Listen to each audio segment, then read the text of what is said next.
and I'm the Director of Marketing at WellBe. We're happy you've decided to join us today for Getting Started with Bundled Payments for Orthopedics. A few housekeeping details before we get started. This webinar is being recorded, and you should receive a link to it and the slide set tomorrow by email. Please feel free to share this webinar with colleagues who could not attend today. A question and answer session will immediately follow the presentation. If you have a question for our speaker, please type it into the questions box in your GoToWebinar panel on the right side of your screen. Today's webinar is sponsored by WellBe's Guided Care Path. A guided care path helps automate patient preparation and follow-up activities through the entire episode of a total joint replacement, allowing visibility to patient activities outside of the hospital. Key check-in points along the surgery journey can provide risk flags for patients who may be off track and require intervention to avoid additional costs. Reports give administrators insight into how their programs are performing. To request an executive briefing on orthopedic service line automation and how it could help your bundled program, please visit us on the web at wellbe.me. Just a note for everyone, we are seeking webinar speakers. You could be our next presenter. We offer a $500 honorarium for a 45-minute presentation and 15-minute Q&A. We're looking for topics relevant to members of hospital orthopedic service lines. You can have already presented it elsewhere at NAON or AAOS, and it's done right from your desk over GoToWebinar. So if you're interested, send your ideas to ortho@wellbe.me, and we'll review them. Now I'd like to introduce our speaker for the day. Gabrielle White has over 23 years of experience in the healthcare industry with a background in perioperative nursing and ASC administration. She's currently an executive director at Hoag Orthopedic Institute, where she has clinical, business, and administrative oversight of the Orthopedic Surgery Center of Orange County and leads network development for Hoag Orthopedic Institute, with a primary focus on bundled payment programs and growth strategies with self-insured employers. Gabrielle, I'm going to hand it over to you, and you can take it away. Welcome, everybody, and thank you for having me present this morning. Megan, can you see my screen still? Yes, I can. Okay, good. Okay, so it's a pleasure to be speaking to everyone this morning about bundle payment. It's something that I've been working with for a number of years now, and something that I believe is a move in the right direction if done well. Just a little side story of how it started with us out here at Hoag Orthopedic Institute. 2008, I read two separate stories in 1 month in magazines. One of them was a fitness magazine about medical travel, and I was interested. But I believed that the story was about people coming to America for surgery. As I read the story, I was surprised to learn that it was marketing for people to leave America and go have surgery elsewhere. So that kind of piqued my interest, especially running a well-run orthopedic surgery center at the time, which provides a lot of value for people. So I did a little investigation, signed us up with the Medical Tourism Association, gained some contacts through that, and started to develop cash global payments at that point just for our surgery center. That didn't seem to be very busy at the time. There doesn't seem to be as much medical travel as one might think when they read these stories. However, what it did do was get me involved more with third-party administrators that were starting to work on domestic medical travel. And from there is where we started to gain a lot more traction between the facility and the providers in developing bundle or global payments to offer to smaller employers who are self-funded and looking for better value for their enrollees and a way to save on cost and provide quality care. So that's just a little bit of history of how we ended up in the bundle payment world. It was really by accident and just by a simple magazine article that didn't seem to fit what I expected it was going to be. So, hang on, Megan. Oh, there we go. Okay.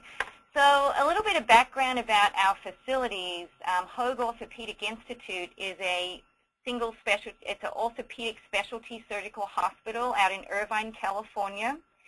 We opened that in 2010, and we do primarily joint replacement and spine surgery, amongst other things such as trauma. And Orthopedic Surgery Center Orange County is one of the freestanding surgery centers owned by Hoag Orthopedic Institute, which has been around since 1999. And between the two of them, I work on in both facilities in coordinating bundle payment and network development. And as I said earlier, we started our first global experience back in 2008, early 2009, through the medical travel industry, and then which branched out into third-party administrators, helping smaller employers look for better value in healthcare. From there, I then developed global cash pricing for our local patients, our local private pay patients. And as you can see on our website, oscoc.com, you can actually see our global cash prices for a few examples of procedures that we do, and it's there for the world to see. And the prices include the professional and the facility costs. At Hoag Orthopedic Institute, we have the web page there if anyone's interested to learn more about the Institute, orthopedichospital.com. And then hoioutcomes.com has all of our quality data and outcomes that we've compiled in an annual book that we send out to customers or anybody who's interested. But it's also available by an electronic flipbook as well, and you're welcome to look at that too. And in there is also some of our care redesign for improving care and reducing infections and what have you, so there's some helpful information in there too. So leading on from the surgery center experience with global payment and TPAs, our hospital was invited to join a bundle payment pilot with Integrated Healthcare Association out of Berkeley, and we started with that program in about 2010, maybe 2009, developing that program with other health systems, payers, and the Institute as well, the Integrated Healthcare Association, and we compiled the clinical and the administrative processes for that. We finished up the bundle in 2013, about September 2013. There wasn't a lot of volume in the actual bundle. The IHA was expecting a lot more volume to come through the bundle, but it ended up only being our hospital and Sutter Healthcare System up in Northern California that ended up following through with the bundle pilot, and 3 payers, Blue Shield, Cigna, and Aetna. But what we gained from that pilot was a lot of good experience in how to set up, design, and follow through with a bundle. And since then, since the pilot's completed, Hoag Orthopedic Institute has carried on with the commercial bundles for total joint replacement at the hospital with Cigna, Aetna, and Blue Shield as well. And since then, we've seemed to have picked up a lot more volume in the bundle program there. So between late 2008 up until the end of last year, we've done over 250 global or bundled episodes, meaning cash, TPA, travel service, or the commercial bundle program as well. So we've been fortunate to get some good experience behind us. And before I launch into the rest of the presentation, I just want to let people know that I don't have an academic background. You're not going to see a lot of theories and statistics and data here. This is a presentation with some of our real-time, real-life experiences in actually doing bundles. So I hope you all leave the in-service or the webinar with some good information that might be helpful to you as well. Okay, so our objectives for working in a bundle payment, it became more solidified when we started doing this at the hospital level. At the surgery center level, it was pretty easy to coordinate, and we wanted to do it to provide value to people who are interested to come to our surgery center. We do joint replacement and spine at our surgery center as well, so we knew we could provide value for a lot of people. However, once we got to the hospital level in doing bundle, we really started to think about why we want to do this and what our objectives were. And seeing the healthcare market and changes and a lot of attention around fee-for-service payment model. Also knowing that Medicare is interested in looking at new ideas in how to create value in healthcare and manage costs also. So that was one reason why we wanted to pursue bundle payment as a project to work on.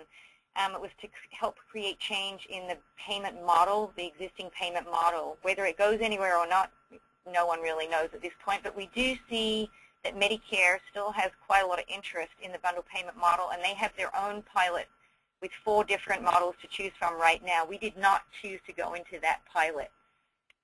Another reason is it really does help with bundle payment when you align the providers and you're working together to develop these programs. One of the goals is to improve care for the patient. And especially you need to figure out ways to direct the care in a more efficient way, quality, and also to manage risk, because in a lot of bundles there's a warranty that's included in the bundle payment, which means the providers are now sharing the risk of the outcomes. So that is the one driver. Economics drives change, and this is definitely one area where it really does start to bring people together, align the providers to start to create changes in the care pathways for improved care. And the benefit of that is for the patient, which is what we all should be striving for. And then also it provides the value. You improve the quality, improve the outcomes, manage your costs. It's just going to improve value all around. One of our other objectives was to be a leader in bundle payment and to get the attention of the payers and the employers who are trying to manage their costs, is to, as a strategy for growing our volume at our Orthopedic Institute and Surgery Center as well. And then the other is to demonstrate the success of this. And we did that through the bundle payment pilot, and we continue to do that today. Gabrielle, do we want to run our poll? Sure, absolutely. All right. We want to know, what is your organization's current status on implementing bundled payments for orthopedics? If you can select an option on your screen, you're already in one or more contracts, you're currently planning or implementing for the next 12 months, or you don't have any current plans, you were just curious and decided to see what this was all about. So get your votes in, and then we'll show the results where everybody is at. Click on one of the radio buttons on the screen.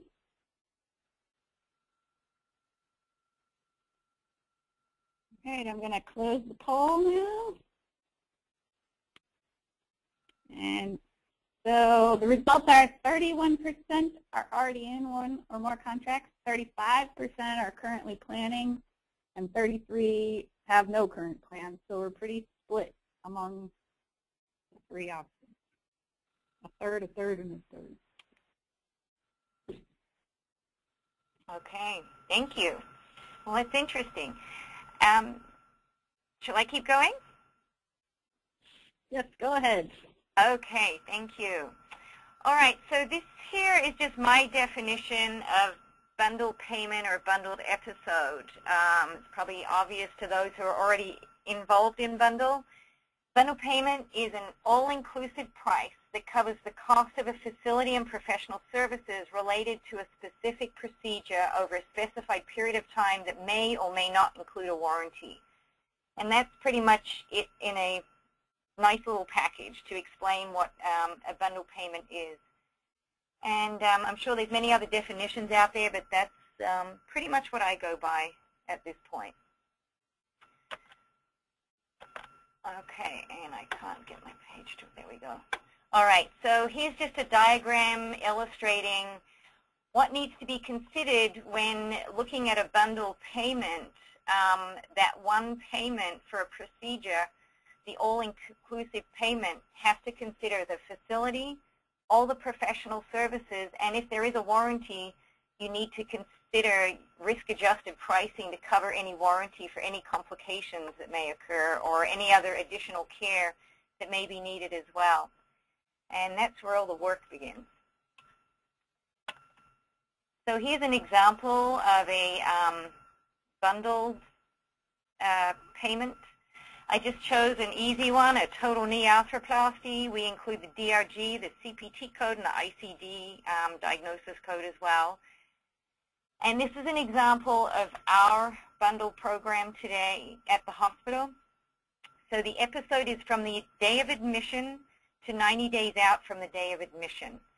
And it includes all the care related to the index procedure. So that means all facility charges and all professional charges during the stay in the hospital, and then the post-op care or post-surgical care up to 90 days.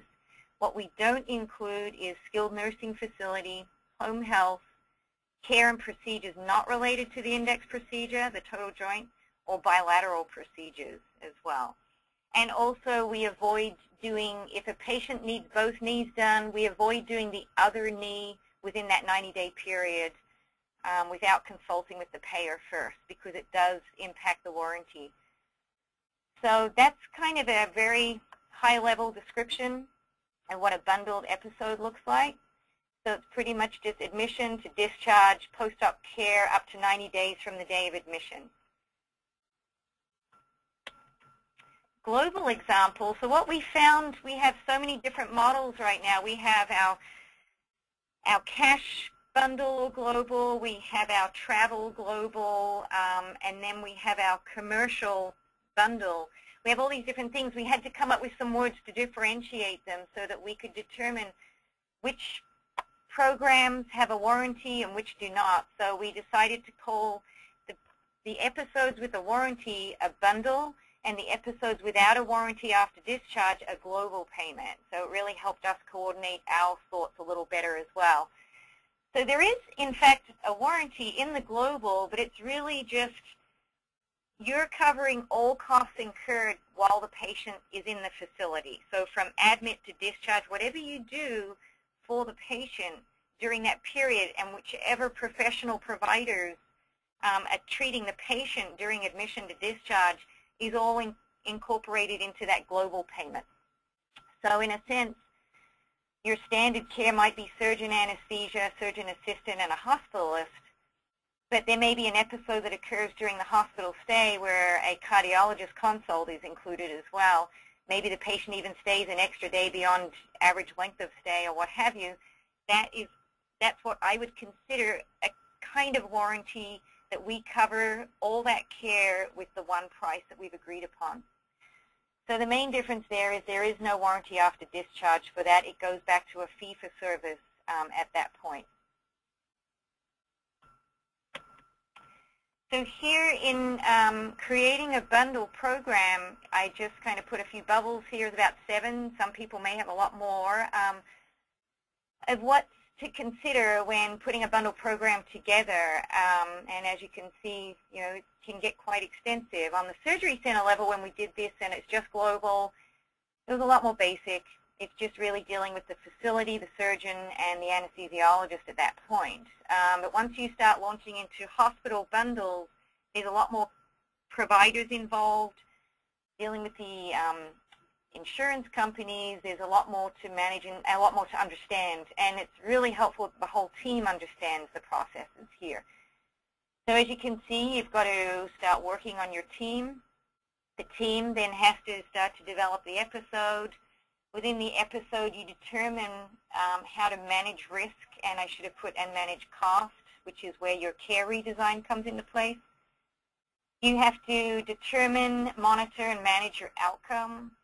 You have to work with your payers and determine who they are and how they're going to fit into this bundle model as well. You have to work on who and how you're going to manage your claims now, because even though all providers will still provide their own claims, we're sending one bill to the payer. They may want all the claims, but it's really one parent account, one parent claim to the payer, and they're sending one check to somebody. And then with that, you have your ongoing monitoring of how well the program is doing. So there ends up being a lot of work, but once you can get all these different bubbles determined, it seems to go pretty smoothly with the right team. So focusing on the team selection here,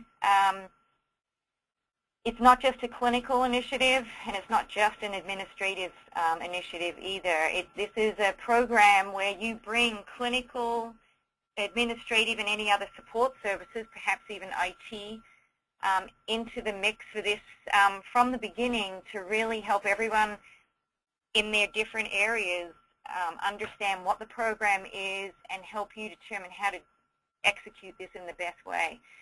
As we all probably know, especially in the hospital world, departments work in silos. Clinical has their expertise and does their work really well. Administrative does theirs, your revenue cycle, your financial, accounting. All these different departments don't seem to work hand in hand, probably because they don't have time. However, when you create a bundle, you really want to bring these people in the room together and bring the people who have the most experience and the open mind to sit and look at this model.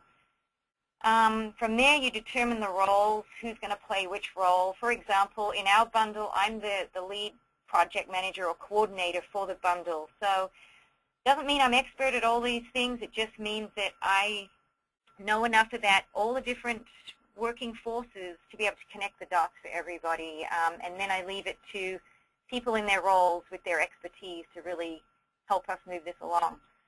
Communication is really important. You really need to have clear, concise communication, timely communication with the team and with anyone else who you need to bring in to understand this project. You have to recognize you're bringing physicians and hospital administration together to talk about money. That's something that doesn't happen very often, and it can sometimes be a sensitive topic. Meetings, you just have as many meetings as you need to get through this. We would hold probably 1-hour meetings at least once a month for a while just to really get this going and coordinate it. We were fortunate that we started in the surgery center, so we had a little bit of a head start and a little bit of a practice run. So it was really just building on what we'd already done. So it is good to start off small, focus on one procedure at a time perhaps just to get going with this. And then you have to consider the reporting. You really want to get back to the teams and the physicians on how well the bundle program is doing. We've only had about 2 meetings the last year where we've actually demonstrated data on the volumes and really talked about the financial side and how well the program's doing. More information on the team. So you're bringing the hospital or the facility side together along with the professional side to work these programs out. So as I mentioned, in our program, we have a coordinator project lead. That person's responsible to really connect the dots between the different departments that are involved in this and also between hospital and professional as well. And on the physician side, it's really helpful if you have some leaders in surgery, anesthesia, and internist or hospitalists are your 3 key providers.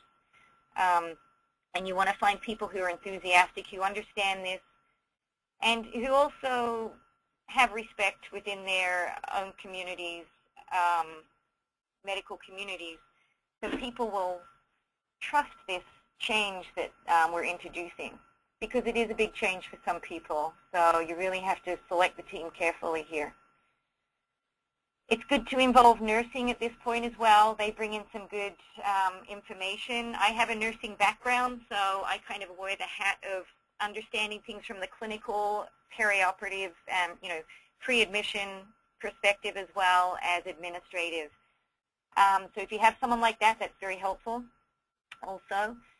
And on the clinical side, what we've learned is because our care redesign pathways, which have helped our bundle program manage costs and improve processes, we carry out those care design pathways for all patients.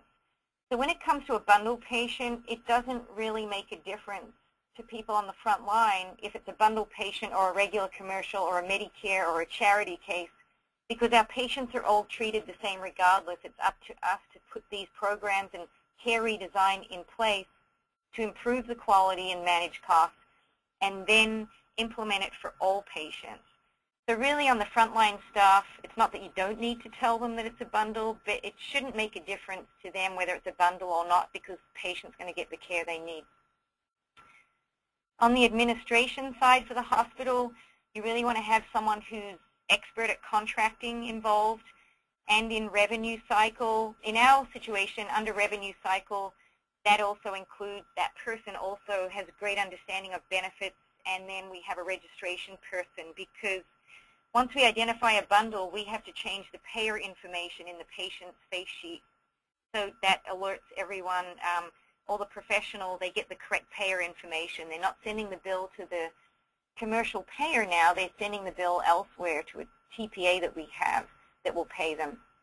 So you need all these people involved. They need to understand the bundle. They need to understand why we need to change the payer at the time we determine it's a bundle. They need to understand the benefits. They need to manage the patient's out-of-pocket, collecting that instead of 5 different entities collecting the patient's out-of-pocket based on their co-insurance and deductible. The patient's now paying one time based on the bundle. So you still need all these people involved because they're experts in what they do. On the professional side, you also need a coordinator, a lead person who has the knowledge and trust of the professional component here.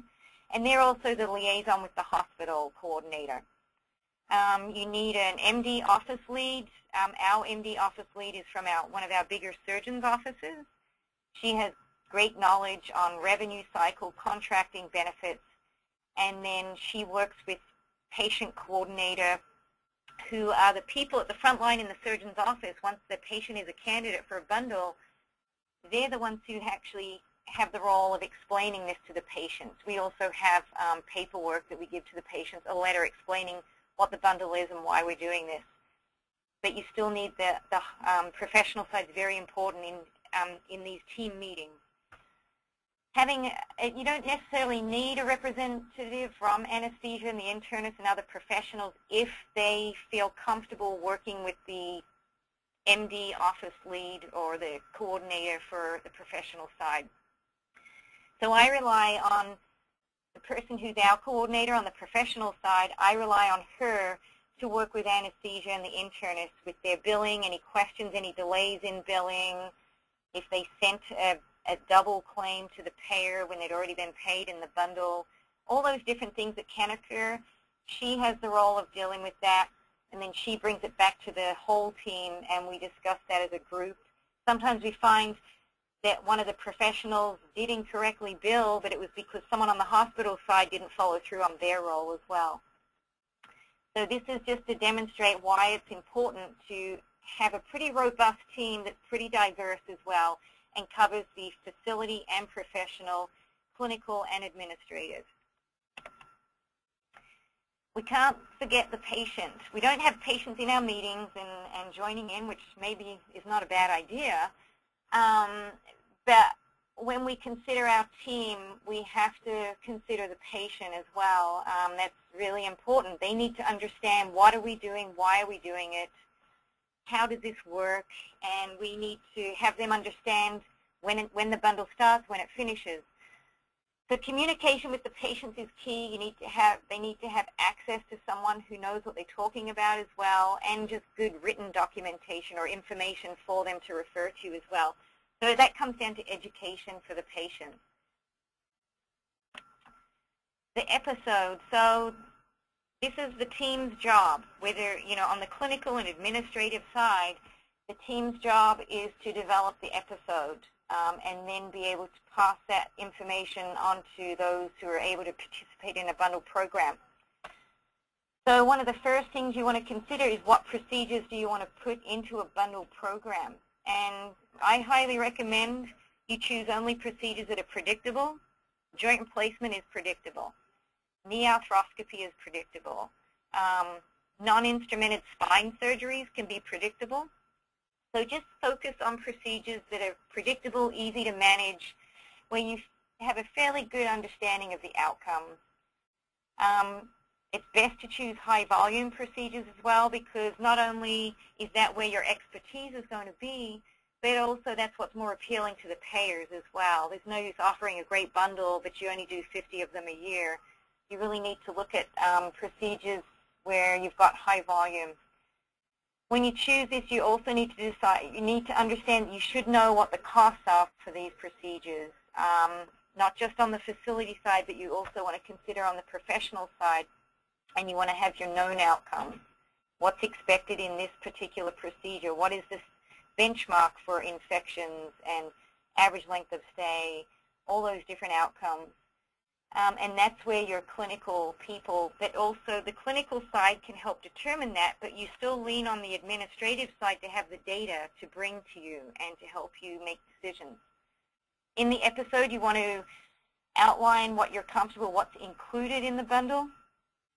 Things like the actual procedure, the implants, the stay in the hospital. Are you going to include post-acute care? Are you comfortable including skilled nursing facility or home health rehab or any of those services? You determine what you want to include in your bundle program and in the price as well. I just recommend, if you do include services such as post-acute, your skilled nursing facilities and your home health, you do need to understand that you do need to have a way to manage those services as well. Because if you don't, then your bundle costs are going to could come out of control. You also need to identify what's excluded in a bundle. From our perspective, we excluded skilled nursing facility and home health simply because we can't really tell the patients where to go. We can give them suggestions, but it's just too much to try and manage skilled nursing facilities, their outcomes, the level of care, the satisfaction, their costs. We have no control over that. So we preferred not to include skilled nursing facility. Home health, we have a couple that we work with, but sometimes the patients come from longer distances, and we can't include home health agencies that we aren't known to us. So that's another example of a service that we don't have any input or any control over as well. So we decided not to include the post-op rehab. You also must identify that you won't include anything that's not related to the index procedure. I mean, it's really important to make sure that's in your agreements, in your contracting, and people understand that. That's very clear. Anything else the patient's going to have done within the 90 days, if it's not related to the index procedure, that is not included in the bundle whatsoever.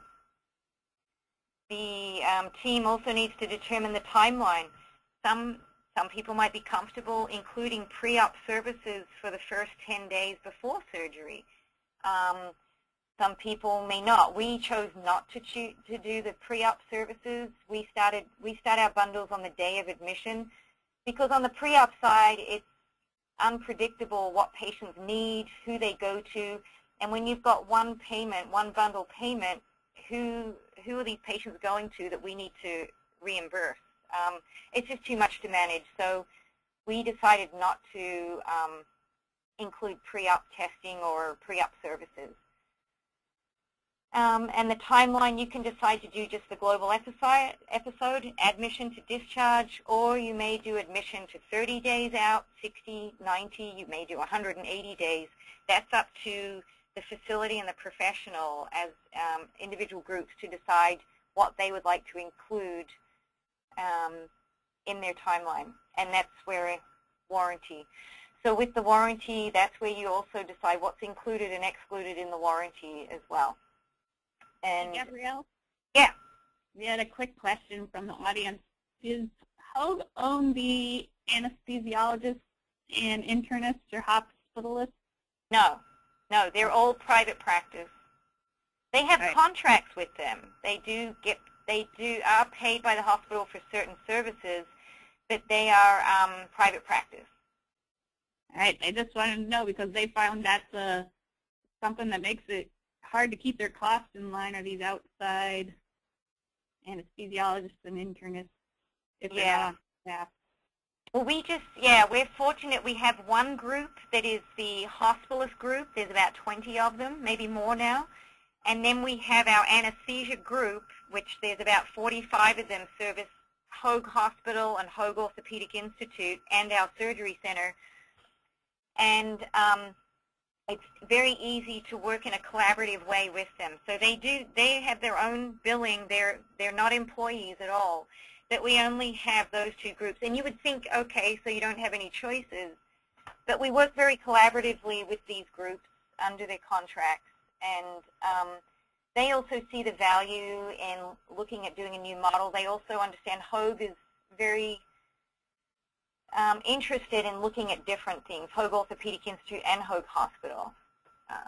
So we've been very fortunate, for sure. I know there are situations out there where it's probably very difficult to do a program like this.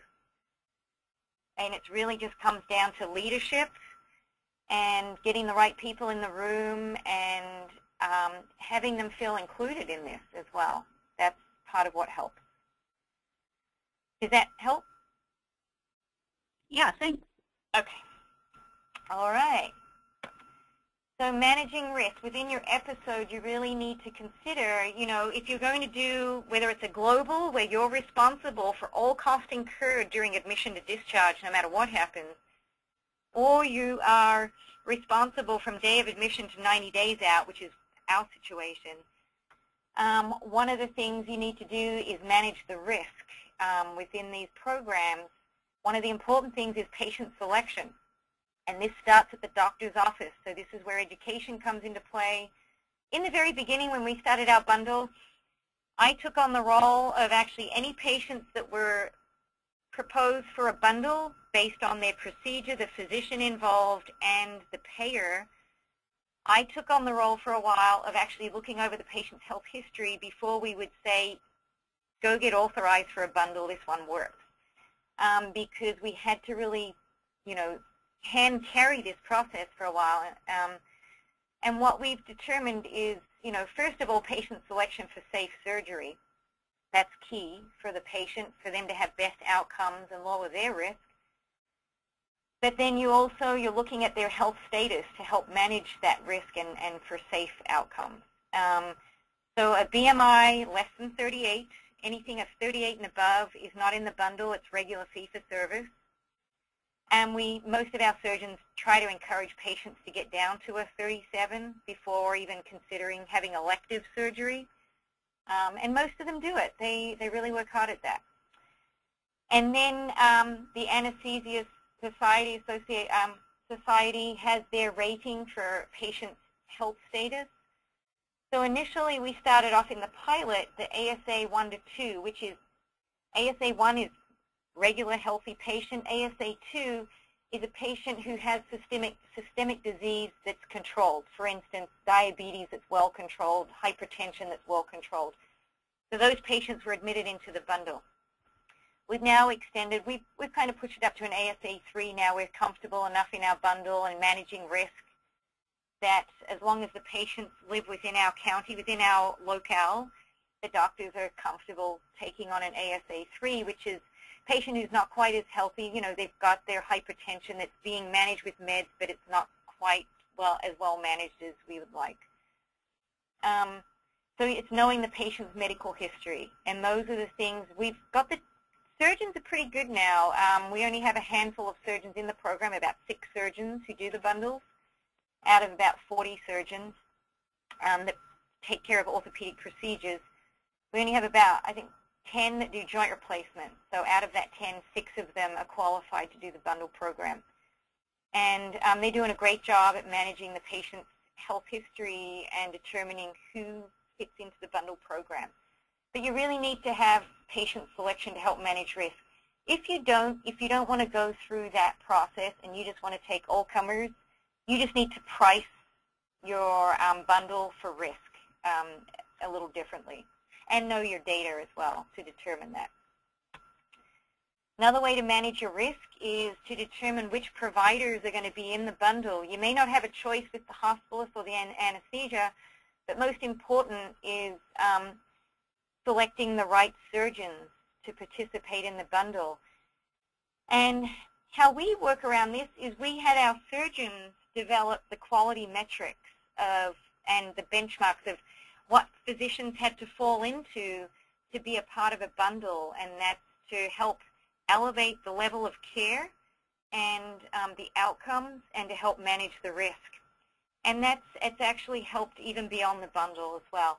So one of the key things that's important is you want to have physicians who do high volume in those procedures that you're doing a bundle with. I'm just going off the top of my head. For hip and knee replacement, I believe the physicians have to do a minimum of 100 or 120 a year to qualify for the bundle. Then under the quality and outcomes, the physicians have to be at or below, or the metrics, how should I say, at or better than the quality metrics, such as surgical site infection, average length of stay, readmission rates, revision rates, all those different things that the surgeons set the benchmark for. All physicians have to be at or better than those benchmark metrics. And then also cost is the other thing, and mostly you'll get that from your hospital finance, and you need to look at total cost, real cost, not bill charges. It needs to be the direct and indirect costs for these cases, and you run the average on each physician to set your benchmark. You know, physicians can have varying costs based on what vendors they use, how often they have a readmission or revision within 30 days. All those different things determine cost. So those are things that you need to work on, and that's where you're really going to go with your physician leaders to participate in this bundle. And then anyone else who wants to join in because they see advantages to it, they're more than welcome to join, but their metrics have to match what the surgeons have set. The warranty, this is this is where it's a big change for everybody, is talking about guaranteeing your work. It only makes sense, I believe, in instilling trust in our patients that we stand behind the work that we do. So what you want to consider is the length of the warranty. What do you feel comfortable with? And also, what do your customers want? Your customers, payers, self-funded employers, they may be okay with a 30-day warranty. And that's a lot easier to manage for sure. And that's usually when you get most of your complications will occur. We ended up with a 90-day warranty because that's what the pilot was when we started on the pilot, and the 3 commercial payers that extended beyond the pilot to do bundle, they were already used to a 90-day warranty, so we just stuck with that, and we've been comfortable with it as well. As I mentioned earlier, in the warranty, you want to have your inclusions and exclusions, what you're comfortable including in the warranty, and what you don't want in the warranty as far as complications and costs as well. And as I just mentioned earlier, you've got to manage your risk. When you have a warranty, you really need to be managing the risk. You need to have good provider data, which is not just the physician side, the professional and the hospital side needs to have good data. The professional needs to understand what is their data like over the 90 days, and that's where your professional coordinator is really important to be involved in all this. They're the ones who can get their explanation of benefits. They can look at their quality data within the office to determine how their physicians do after a patient's discharge, what their level of care is like then. So that data is cost data. Obviously, the hospital and the professional don't share cost data. But you need to know from a hospital perspective your cost data, your quality data, outcomes, readmission, infection rates, all those different things for the specific procedures that you're going to work with on a bundle, and also the providers that are going to be coming into the bundle as well. And we're very fortunate we have really strong physician leadership on the orthopedic side and anesthesia side.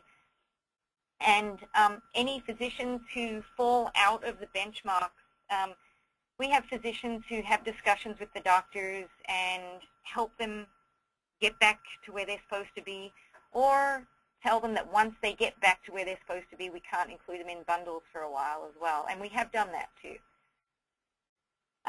Then you also need to determine, excuse me, when you're setting your warranty and setting your price, which I don't have a header for that there. But, you know, in your warranty, I mean, in your pricing, you need to consider the warranty. What type of risk are you going to take on? What is the potential cost in that you want to spread over your volume? And then determine, are you going to be self-insured for any warranty and complications, or will you get reinsurance? So at this point, we are self-insured. And what we do with our risk-adjusted pricing on the professional and on the facility side, we have a withhold. And we have a pool of money. And I know the professional side has a pretty healthy piggy bank right now for any complications that need to be reimbursed for anesthesia, maybe a cardiac consult or a urology consult that maybe a complication occurred from surgery, anything like that. On the hospital side, there is coverage as well at this point. But we are working on some bigger programs in our bundle with some other groups. And now the discussion is, because those other groups don't have the same relationship between physician and hospital that we have, they're more interested in getting reinsurance out the gate, first time getting a bundle, first time developing a bundle for those groups. And I can understand why.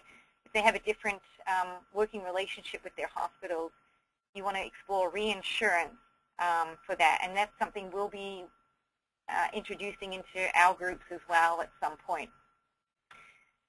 And then managing your timeline. And what I mean by that is, if you do offer a warranty, admission to 90 days, you need to keep track of that. You know, you've got these patients in these 90-day windows. What's going on in that? When does the window finish? And was there any readmissions or any other additional care involved at that point? So there's a lot that goes on. That's where the global is far simpler if you just want to put your toe in the water and start this and then branch into a warranty once everyone's comfortable with the initial process of dealing with one payment for all, and then perhaps grow into a warranty at that time. Outcomes. As I mentioned earlier, we had our physicians, along with the hospital as well, to determine quality benchmarks. And this is where we hold everyone accountable to the outcomes for the patients. And the good thing with a bundle where we're sharing the risk now, and we have to monitor and manage the providers as well, is we're getting, you know, you end up with much better results for the patients. That's one of the great objectives of this, is providing better value for the patients. They're getting better quality, better cost, all those things. Your costs are lowered when you manage your outcomes. Poor outcomes is one of the biggest costs in healthcare today. So when you can start to change your care pathways, manage your quality and your outcomes, and reduce your complications, just there alone you're reducing costs for everybody. We look at average length of stay, surgical site infection, DVTP rates, readmission, and then also outcomes on claims. I mean, one of the things we track also is any of the particular groups having trouble recognizing a bundle and following through with that bundle program and the process. We had earlier on in our experience, the anesthesia group, they changed billing companies or billing manager, and the information wasn't fully understood, and we didn't know that the people had changed in the anesthesia groups to kind of go in and educate them. And we found that we were paying the anesthesia group within the bundle, but then they were also submitting a bill to the payer. Well, that's the payer's biggest fear, is that they've just sent us a bundle payment, and now we're double billing. So we got that reconciled, and we've come up with some much better processes for the communication, especially when we learned that providers within the different groups maybe have changed hands or anything like that. And then also that's where your regular meetings help too, to make sure everyone's still on board. And we have tracking now of making sure that the claims are submitted to that one payer that's paying all the professional, and that we're in communication with the payers to make sure that everything's clean on their side too. Managing costs. So, you know, this is another great outcome with a bundle. It really does start to drive awareness of cost. I'm sure everybody's very well aware. When you're getting one check, you can spend it any way you want, in essence, and you can continue status quo and have high costs. You could have something that really pushes your costs through the roof, through the benchmark, or you can do, get together and manage your costs, reduce your waste, which helps reduce cost, and then you reap the benefits of that. You have extra money to share or to do better things with for your hospital or your practice. So reducing waste always reduces cost. You start to do and look at what is necessary or best practice for the patient, not what an individual just wants to do because they've done it that way for 20 years. You start to consider your outcomes and your risks, and you start to understand how those things impact cost as well, not just for us, but also for the patient. And you really start to appreciate what a patient can go through when they go beyond, quality care, when there's problems.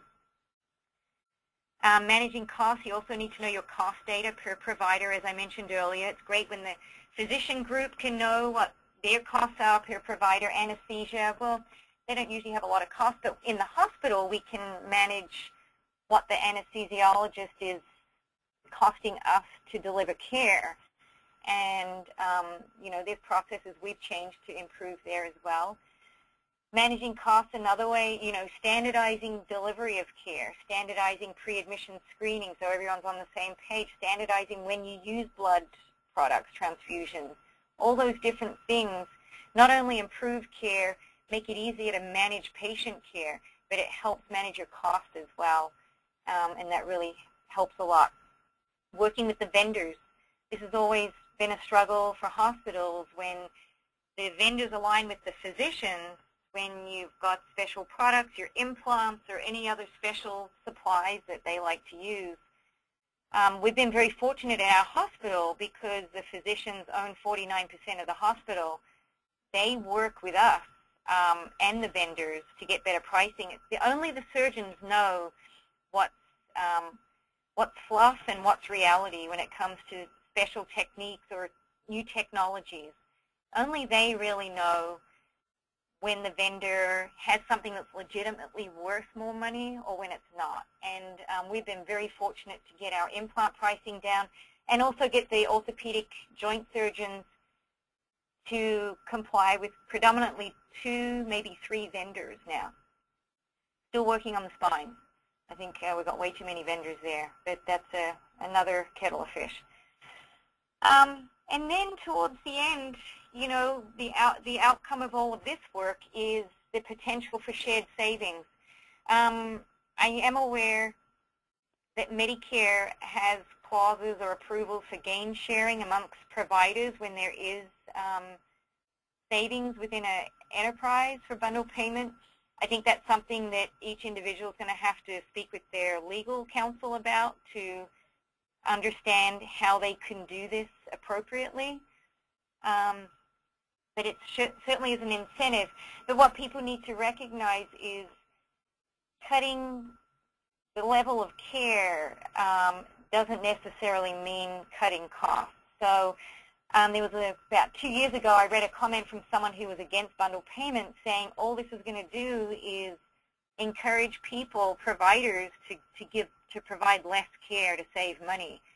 Well, all you do there is you're shooting yourself in the foot, because if you don't provide the necessary level of care for a patient to have great outcomes, in a bundle, you're paying for the complications that go along with that as well. So you're incentivized to do what's right, what's best for the patient.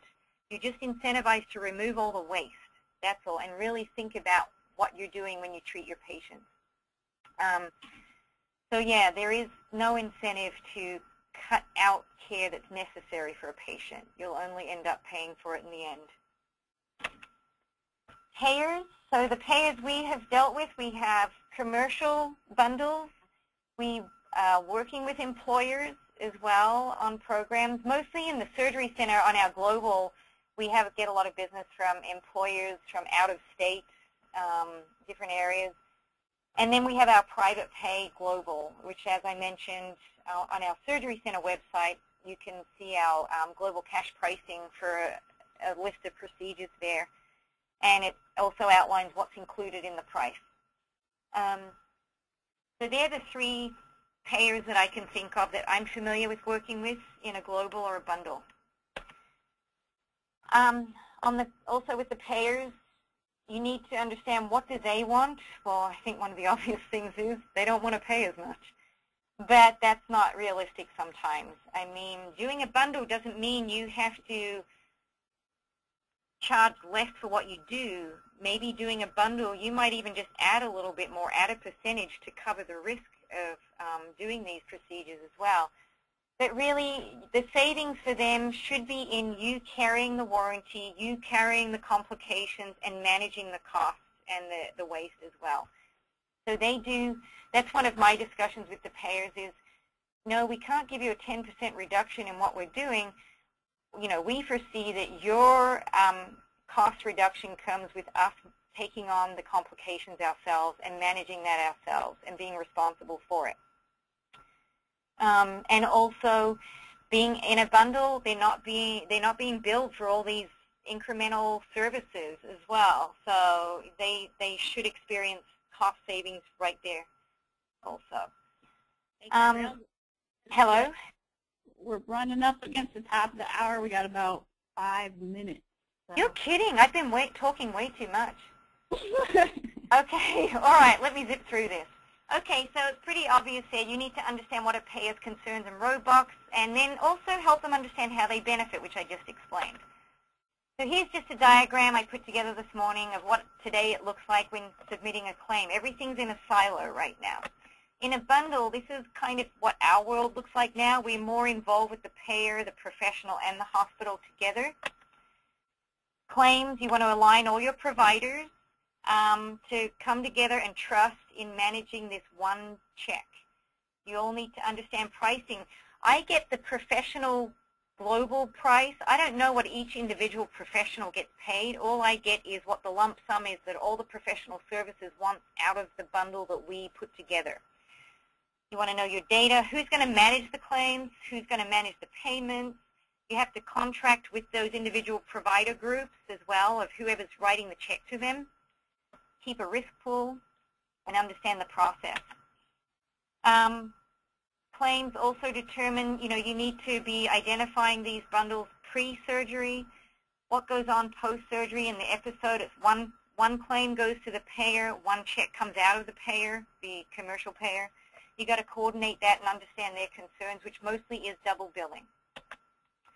So communication, when we get a bundle payment, at this point we just send out an email to the key groups, and it's on a calendar, reminding them, like reminding the registration people, this patient on this day is a bundle, and they switch the payer information from Blue Cross or Blue Shield to who the payer is at our side.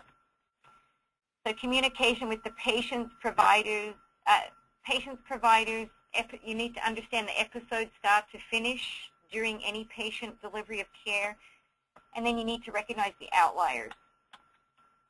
Care redesign, so that's another area. You've got to align all the providers. We had to redesign how we manage those claims, how we share the risk, and then standardizing the care. We have navigators to help walk patients through the process within the hospital, not so much the bundle. Pre-admission screening, we've got all our physicians in line now with monitoring. MRSA screening is done day 30 to 14 before surgery, so we have time to decolonize patients. That's one example. That's for infection prevention. They all follow the same protocols for labs and for antibiotic administration as well before surgery. Transfusion rates, we got those way down by changing our care redesign and the algorithm for doing infusions. And then, like I mentioned earlier, vendors, we have our physicians working with us on the vendors for reducing prices and limiting the selection.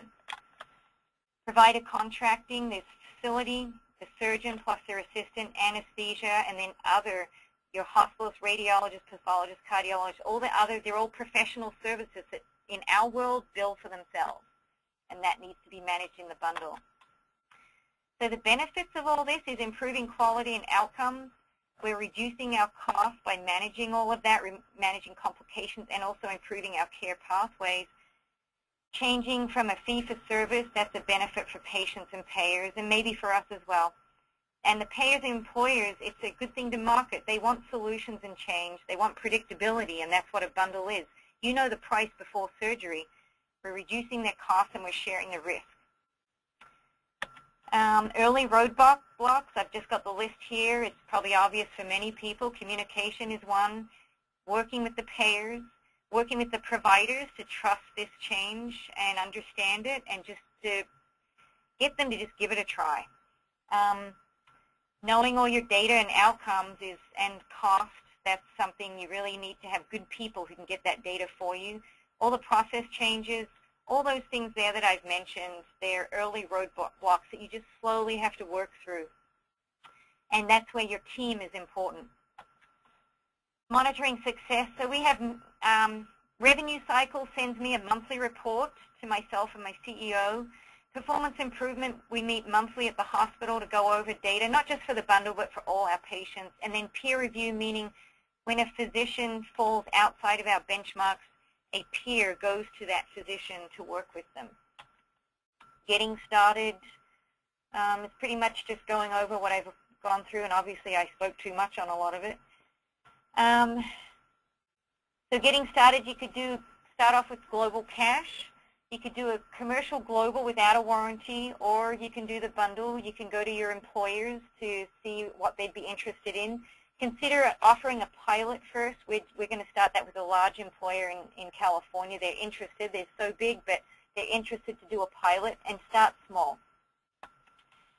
And that's my last slide right here in a nutshell. So I'm sorry. I guess I was getting carried away. That's quite all right. There's a lot to talk about. Yeah. Well, thanks, Gabrielle, for that informative presentation. I'd like to remind everybody that this webinar has been sponsored by WellBe's Guided Care Path. The Guided Care Path helps automate patient preparation and follow-up activities through the entire episode of a total joint replacement, allowing visibility to patient activities outside of the hospital. Key check-in points along the surgery journey can provide risk flags for patients who may be off track and require intervention to avoid additional costs. So here's an example of a surgery readiness survey that's sent 1 week before surgery. If a patient indicates they're feeling unprepared, an alert can be sent to a nurse navigator to reach out to those patients to be sure they get back on track and they're ready for their surgery experience. If you're interested in an executive briefing on how WellBe's Guided Care Path can help you automate your orthopedic service line and your bundles program, please respond to the poll on your screen. It looks like we've run out of time for questions. Feel free to submit them on the GoToWebinar panel, and I'll probably follow up with Gabrielle by email to answer a couple questions, and we can publish those back to you by email tomorrow. Watch your email tomorrow for a link to the recording and to Gabrielle's slides in PDF form. If you're interested in being a webinar speaker, email us at info@wellbe.me. Thanks, everyone, and have a great day. Thank you. Thanks, Gabrielle. Thanks.